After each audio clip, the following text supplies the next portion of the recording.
Guys, আজকে finally অপেক্ষার অবসান হতে চলেছে। হ্যাঁ, কিসের অপেক্ষা সেটা তো তোমরা থাম্বনেল দেখেই বুঝতে পেরেছো। তাই ছাদে এই রৌদ্রের মধ্যে চলে এসেছি। আসলে আমাদের যে ড্রাগন ফলটা হয়েছিল আমাদের গাছের প্রথম ফল, তো সেটাই আজকে তোলা হবে।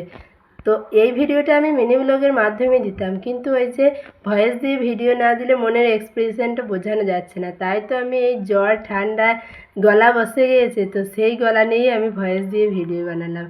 তো চলো এখন এই ফলটা কেটে দেখা হবে যে এটা লাল হবে নাকি সাদা। তো চলো 1 2 and 3।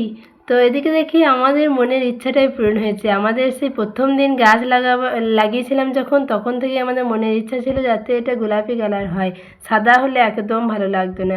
যদিও আমি ড্রাগন ফলের স্বাদ কেমন হয় এখনও জানি না, এই প্রথমবার আমরা ড্রাগন ফল খাবো।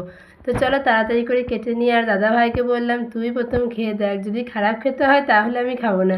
তো দাদাভাইকে এদিকে খেতে দিলাম, আর ওর মুখের রিয়াকশন দেখে তো আমি ভাবছি মনে হয় যেন খেতে বাজে। তো চলো এখন খেয়ে দেখা যাক কেমন হয়। তো মুখে দিতেই পুরো গাটা কেমন করছে, মনে হচ্ছে ওই বীজগুলোর জন্য, বেশি বীজগুলো চেবানো পড়ছে তখনই গাটা কেমন করছে।